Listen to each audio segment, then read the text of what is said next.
The Oakmont Country Club's Sunday brunch was a ritual. White tablecloths, fresh flowers, and the quiet clink of silverware against bone china created an atmosphere of studied elegance. My parents had been members for 23 years, long enough that they treated the staff by first name and knew which tables offered the best view of the 18th hole. I sat across from them, cutting into my eggs Benedict while Mom gestured toward the windows overlooking the manicured grounds. "The Hendersons are selling their estate," she said, dabbing her mouth with a linen napkin. 4 acres, original 1920s architecture, pool house, tennis court. Listed at $8.5 million. "Beautiful property," Dad agreed, sipping his mimosa. "Prime location too. Right on the golf course boundary." I nodded, keeping my attention on my plate. Mom's eyes fixed on me with that particular intensity that meant a lesson was coming. "You know, Sarah, your brother looked at properties in this neighborhood before he and Jennifer bought their place. He could have afforded something here, but they decided to invest smartly instead. Built equity gradually." "Smart approach," I said quietly. "Exactly." Mom leaned forward. "That's what I'm trying to tell you. You can't just jump into neighborhoods like Oakmont Hills. You work your way up. Start in a reasonable area, build wealth slowly, make intelligent choices." Dad set down his glass. "Your mother's right. You're what, 31 now? Still renting that apartment downtown? Sarah, you need to think about your future. Property ownership, real investments, not just whatever it is you do at that tech company." "I'm in product development," I said. Right. Dad's tone suggested he neither knew nor cared what that meant. "But let's be realistic. The median home price in Oakmont Hills is $3 million. The median. Starter homes, if you can even call them that. You'd need a down payment of at least $600,000, plus reserves, plus the income to support a mortgage that size. On a tech salary." He shook his head. "Not happening." Mom reached over and patted my hand, her expression sympathetic in a way that felt more condescending than comforting. "Honey, we're not trying to discourage you. We just want you to be realistic. This neighborhood isn't for everyone. The people here, the lifestyle, it takes a certain level of success to maintain." "I understand," I said. "Do you?" Mom's sympathy sharpened into something else. "Because sometimes I worry that you don't grasp how the world works. You see your brother's success, you see us here at Oakmont, and you think it's attainable for you.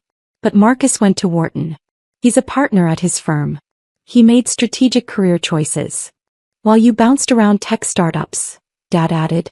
"How many companies have you worked for in the past 10 years? 6. 7, I corrected softly. 7. Mom's voice carried across the dining room, causing a few heads to turn. She lowered it. 7 different companies. That's not career stability, Sarah. That's flailing." I took a sip of my coffee. It was imported Jamaican Blue Mountain, one of the club's signatures. I'd ordered it by the pound for the club's inventory when I'd acquired the property 18 months ago. The membership had no idea their exclusive coffee came from a bulk order negotiated by the club's new owner. "The point is," Dad continued, "you need to adjust your expectations. Look at condos in normal neighborhoods. Maybe take some financial planning courses. Learn about budgeting, saving, building toward realistic goals. Your father and I didn't get here overnight," Mom said. "We worked for decades to earn our membership here to afford our home. And even we couldn't touch something like the Henderson estate. That's for truly wealthy people. Old money," Dad clarified. "Or exceptionally successful new money. Not middle management tech workers." I cut another piece of my eggs Benedict. The hollandaise was perfectly lemony, exactly as I'd specified in the renovation of the club's kitchen last year. The chef had initially resisted the recipe change, but the members had noticed the improvement immediately.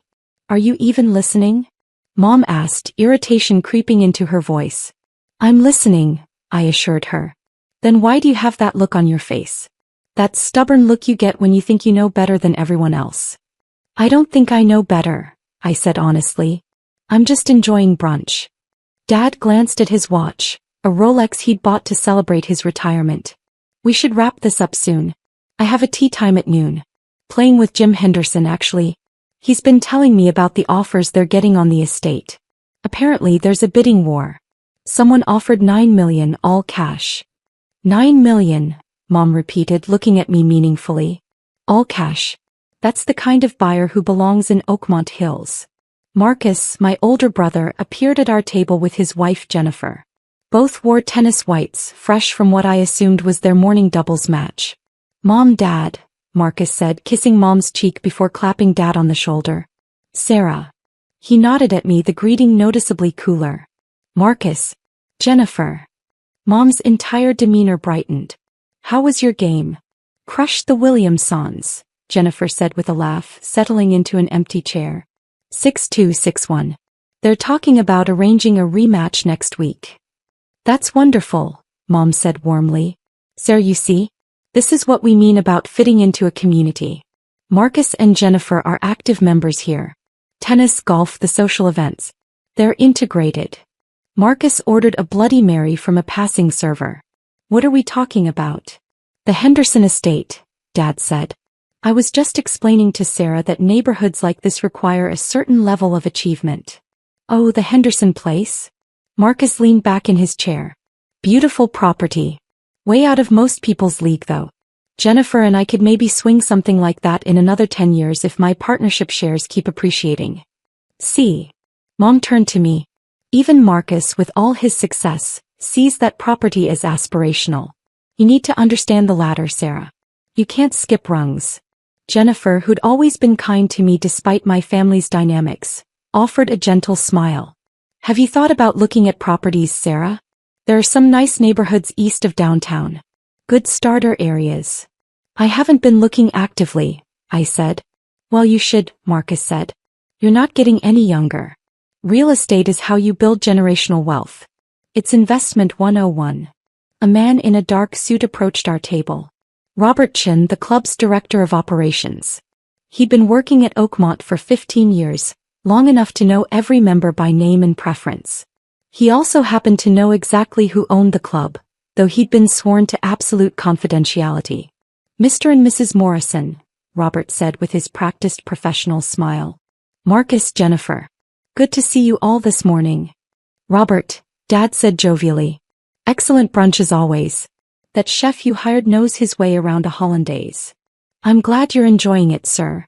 Robert's smile tightened almost imperceptibly. "I wonder if I might have a word with you and Mrs. Morrison? Privately." Mom's eyebrows rose. "Now, we're in the middle of family brunch. I apologize for the interruption, but it's rather time-sensitive. It concerns your membership status." The temperature at the table seemed to drop 10 degrees. "Our membership status?" Dad's joviality evaporated. "What about it? Our dues are paid through the end of the year. Perhaps we could discuss this in my office?" Robert suggested. "It will only take a few moments." "Anything you need to say can be said here," Mom declared, her lawyer instincts activating. "We're platinum members. We've been with this club for over 2 decades. What possible issue could there be with our status?" Robert glanced at me and I gave him the slightest nod. "Very well," he said. "I've been asked by the club's owner to discuss the terms of your continued membership." "The owner?" Dad looked confused. "You mean the board?" "I know everyone on the board. Jim Henderson is on the board, for God's sake. I'm playing golf with him in an hour." "No, sir. Not the board. The property owner." Robert's discomfort was visible now. "The club changed ownership 18 months ago. The new owner has certain policies regarding how members conduct themselves, particularly concerning how they treat other members and guests." Mom's face flushed. "Are you implying we've been rude? That's absurd. We've never." "It's specifically regarding your treatment of family members who are also club patrons," Robert interrupted gently. The silence that followed was deafening. Marcus looked between Robert and our parents, confusion written across his face. "What family members? We're all here." "Actually," I said quietly, setting down my fork, "I'm also a patron of the club." 4 pairs of eyes turned to me. "What are you talking about?" Mom asked. "You've come here as our guest a handful of times. That doesn't make you a patron." Robert cleared his throat. "Ms. Morrison has been a regular patron for the past 18 months. He comes quite frequently, actually. Usually on weekday mornings when it's less crowded." "Weekday mornings?" Dad's confusion deepened. "But you work. You're at that tech company." "I am at that tech company," I agreed. I'm the chief technology officer. I set my own schedule. Mom waved this away. That's beside the point. Robert, I still don't understand what this has to do with our membership. The issue, Robert said, his professional composure beginning to crack, is that the club's owner has become aware of how you speak about and to your daughter. Specifically, your comments this morning have been noted. Noted. Marcus finally spoke up. Who's noting conversations? Are we being surveilled? The owner was present, Robert said simply. I watched understanding dawn on Jennifer's face first. Her eyes widened and she turned to look at me with an expression somewhere between shock and amazement. Sarah, she whispered. Mom laughed, the sound sharp and dismissive. Don't be ridiculous. Sarah doesn't own this club. She rents an apartment. He works at a tech company. She owns Oakmont Country Club, Robert finished, and the surrounding 40-acre property. And as of 3 months ago, the Henderson estate. The world seemed to stop. Dad's face went through several colors before settling on an alarming shade of red. That's impossible. I assure you it's not, Robert said. Ms. Morrison acquired the club 18 months ago through Zenith Properties Holdings. The sale was finalized in April of last year. She's been the sole owner since then. Mom turned to me, her expression frozen somewhere between disbelief and rage. Sarah, tell him this is a mistake. It's not a mistake, I said calmly. I bought the club in April 2 years ago. The previous owner was looking to retire, and I'd been interested in the property for some time. The deal was straightforward. Marcus found his voice. You bought this country club? This club costs over $40 million. The property alone is worth. You're saying you had $40 million. The purchase price was $43 million, I corrected, though I negotiated it down from $47. The previous owner was motivated. Where the hell did you get $43 million? Dad demanded, his voice rising enough that nearby tables were starting to notice. From my company exits, I said. Those 7 different tech companies you mentioned? I didn't work for them, Dad. I founded them. All 7. I built them, grew them, and sold them to larger corporations. Mom shook her head repeatedly. No, you work in product development. You said. I said I'm in product development. I agreed. I develop products, build companies around them, and sell those companies when they reach optimal valuation. The first exit was $12 million. The second was $8 million. The third was $24 million. The fourth. Stop. Mom held up her hand. Just stop. This is insane. If you had that kind of money, why would you live in a rental apartment? Why would you dress like that? She gestured at my outfit, a simple sweater and jeans. Because I'm comfortable, I said. And because I learned early that telling you about my success only made things worse. Remember when I sold my first company? I was 24. I tried to tell you at Christmas and you said I was being inappropriately boastful, and that I needed to learn humility. The memory hung in the air. I could see Mom's face shift as she recalled it. So I stopped telling you, I continued. I let you believe whatever made you comfortable. That I was flailing, working dead-end jobs, going nowhere. It was easier than dealing with the resentment. Jennifer spoke up softly. The Henderson estate. You said she bought it. Robert nodded. 3 months ago. $9.2 million all cash. Ms. Morrison outbid 4 other buyers. $9.2 million, Dad repeated numbly. You paid. Sarah, that's one of the most expensive properties in Oakmont Hills. It's the 3rd most expensive, I corrected. The Whitmore mansion sold for $11 million last year, and the Prescott estate went for $10.5 million. But yes, the Henderson property is now mine. I'm renovating it currently. New kitchen, updated systems, restored original features. Should be finished by spring. Marcus had gone very quiet, his face unreadable. Mom found her lawyer voice, the one she used when she was trying to regain control of a situation. Even if this is true, and I'm not saying I believe it, that doesn't explain why Robert is here discussing our membership. What we say in private conversations is none of the club's business. It is when those conversations happen on club property and concern the club's owner, Robert said. Ms. Morrison has been very clear about one thing since she purchased Oakmont. She will not tolerate members disparaging other members, regardless of relationship. We weren't disparaging her, Dad protested. We were giving her advice. trying to help her understand.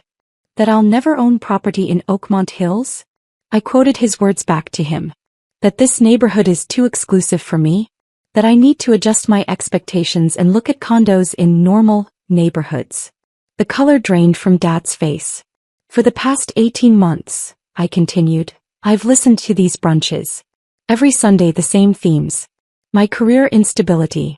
My lack of financial acumen. My unrealistic expectations. Marcus's superior choices. The importance of knowing one's place. Sarah, we were trying to be helpful, Mom said, but her voice lacked conviction. You were trying to feel superior, I said, and my calm delivery seemed to cut deeper than any anger could have. You needed me to be the failure so Marcus could be the success. It was easier to diminish me than to acknowledge that maybe, just maybe, I'd actually accomplished something. Marcus finally spoke, his voice tight. How much? All 7 companies combined. What were the total exits? 148 million, I said. Before taxes.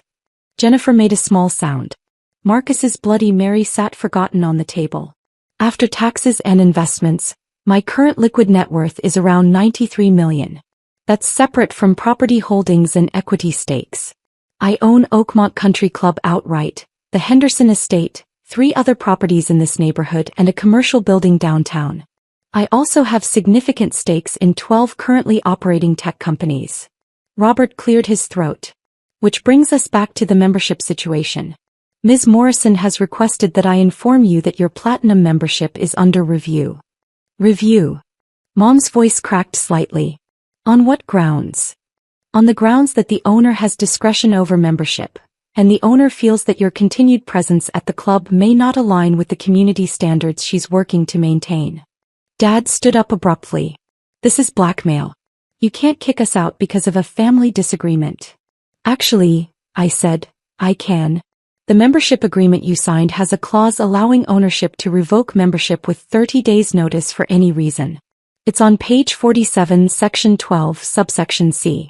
I can have Robert provide you with a copy if you'd like to review it.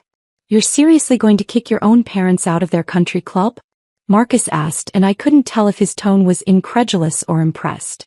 I'm going to revoke the memberships of people who spent 2 decades making me feel small, I corrected. The fact that those people are my parents is unfortunate, but it doesn't change the pattern of behavior. Mom's hands trembled slightly. Sarah, please. This club is. We've been members here for 23 years. Our entire social circle is here. Your father's golf buddies, my tennis partners, the connections that have sustained us through retirement. You can't just take that away. You mean the social circle that you constantly reminded me I could never be part of? I asked. The connections that were too exclusive for someone like me? That club. Robert shifted uncomfortably. If I may, there is a possibility for resolution. Ms. Morrison has indicated that memberships could be maintained under certain conditions. Mom grasped at this immediately. What conditions? We'll agree to whatever.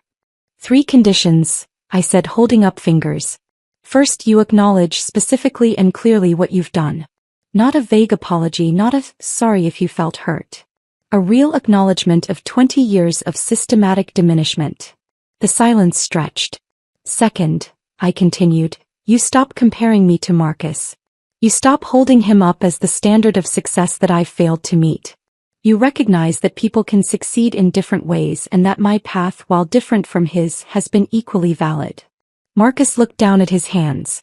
And third, I finished, you start treating me like an adult whose choices you respect, even if you don't understand them. No more advice about my career, my housing, my financial decisions, or my life choices. You accept that I'm capable of managing my own affairs. Mom and Dad exchanged glances. And if we don't agree to these conditions? Dad asked quietly. Then your memberships will be terminated effective 30 days from today. You'll need to remove your belongings from your lockers, return your member cards, and settle any outstanding accounts. You'll also be removed from the club's directory and all club communications. This is extortion, Mom said, but the fight had gone out of her voice. This is consequences, I replied. For years you made me feel like I didn't belong. Like I wasn't good enough. Like I needed to lower my expectations and accept a smaller life. Now you're discovering that I belonged here more than you realized. I owned the ground you were standing on while you told me I'd never walk on it. Robert's phone buzzed. He glanced at it and looked relieved to have an escape. I'll give you some privacy to discuss this. Mr. and Mrs. Morrison, I'll need your decision by the end of the week. Marcus, Jennifer, your memberships are not affected by this situation. You're welcome to continue enjoying the club as always. As Robert walked away, Marcus turned to Jennifer. We should go. Let them talk. But Jennifer was looking at me with something like wonder. Sarah, I had no idea. All these years I thought, we all thought. I know what you thought, I said gently. It's okay. I let you think it. After they left, my parents sat in stunned silence. The brunch service continued around us, members laughing and chatting, unaware that the woman they'd been dismissing as the Morrison family disappointment was actually signing their paychecks. Finally, Dad spoke. Why didn't you tell us? I did tell you, I said. After the first exit. After the second. After the third. Each time you found a way to minimize it. Lucky timing. Good market conditions. Being in the right place at the right time. Never actual achievement. Never actual skill. So I stopped trying to make you see it. But to let us think you were struggling. Mom trailed off. I wasn't struggling. I was succeeding quietly. There's a difference. Dad looked at his watch again, but his earlier enthusiasm for golf had clearly evaporated. I need time to process this. You have until Friday, I said. That's when Robert needs your decision. And if we agree to your conditions? Mom asked. Everything goes back to normal? No, I said honestly. Everything goes forward differently. I'll maintain your memberships. You'll still be welcome at family gatherings. But the dynamic where you treat me as less than? That ends. Permanently.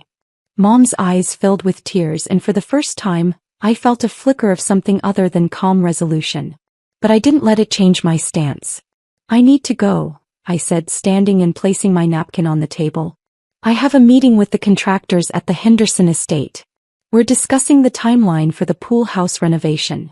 The Henderson estate, Dad repeated as if testing the words. You actually own it. I actually own it, I confirmed. Along with this club and enough other property in Oakmont Hills that I'm now the neighborhood's third largest landowner. Right behind the Westmore family and the Pemberton Trust. I pulled out my wallet and placed several bills on the table. For brunch. I know you usually charge it to your membership, but I thought paying cash might feel more appropriate today. As I walked toward the exit, I heard Mom call my name. I turned. Sarah, she said, her voice small. Did you really come here every week just to listen to us? No, I said. I came here every week because I love the Jamaican Blue Mountain coffee and the Eggs Benedict. The fact that you were here was just additional context. Robert met me in the lobby, his relief palpable now that he was away from the table. Ms. Morrison, I apologize for any discomfort that caused you. If you'd like, I can handle all future communications through email or phone. It's fine, Robert. It needed to happen. I paused. How many members know that I own the club? Besides the staff? None. We've been very discreet as you requested. Let's keep it that way for now. Though something tells me my parents might mention it to a few people. Robert's expression suggested he thought that was an understatement. As I drove away from Oakmont Country Club in my reasonable sedan, a 5-year-old Lexus I'd bought because it was comfortable and reliable, not because I couldn't afford better, I reflected on the morning. My phone buzzed with text. Marcus, we need to talk. Coffee this week. Jennifer, I'm processing. But I wanted you to know, I think what you did was brave. And then, surprisingly, from a number I didn't immediately recognize. Sarah, this is Jim Henderson. Robert Chin just told me the most interesting thing. I'd love to discuss my estate sale with you. Turns out I've been planning golf with your father while negotiating the sale of my home to his daughter. We should talk about the irony over drinks. I smiled and pulled into the driveway of the Henderson estate. My estate now. The contractor's trucks were already there, and I could see the architect waiting on the front steps with his portfolio. The property was everything I'd wanted when I'd first toured it 6 months ago. Classic architecture, modern bones, endless potential. The pool house alone was larger than the apartment my parents thought I was still renting. My phone rang. I let it go to voicemail. Then Dad called. Also voicemail. Then Marcus again. I silenced my phone and walked toward the architect, ready to discuss marble choices for the kitchen counters and whether we should restore or replace the original windows. Behind me, my phone continued to buzz with increasing urgency. The text would be some combination of anger, confusion, and attempts at negotiation. My parents would spend the next few days cycling through denial, rage, and eventually, maybe, something approaching understanding. But that was their journey to take. Mine was already well underway, and it had been for years. While they'd been dismissing my choices and questioning my trajectory, I'd been quietly building an empire. While they'd been explaining what I could never achieve, I'd been achieving it. While they'd been telling me where I didn't belong, I'd been buying the very places they thought were beyond my reach. The architect greeted me with genuine warmth. "Miss Morrison. Perfect timing. I've got the revised plans for the pool house, and I think you're going to love what we've done with the outdoor kitchen space." As we walked through the estate discussing tile choices and fixture upgrades, I felt the weight of the morning lifting. This was real. The property, the renovations, the choices I got to make about my own space. This was the life I'd built when no one was watching. Or rather, when everyone was watching but no one was seeing. My phone buzzed one more time. A text from Robert. "Your parents have requested an emergency meeting with me this afternoon. Should I accommodate?" I typed back, "Give them until Friday. They need time to sit with this. No extensions though. Decision by Friday at 5 p.m. Understood. Also, for what it's worth, the staff has nothing but positive things to say about you. You've been a good owner." I appreciated that more than I could express in a text. As the sun climbed higher over Oakmont Hills, illuminating the neighborhood my parents had insisted was beyond my reach, I stood on my property, one of several in this exclusive enclave, and made decisions about my house, my renovations, my life. And somewhere across town in the country club I owned, my parents were learning a lesson that was 18 months overdue. Success doesn't always look the way you expect it to.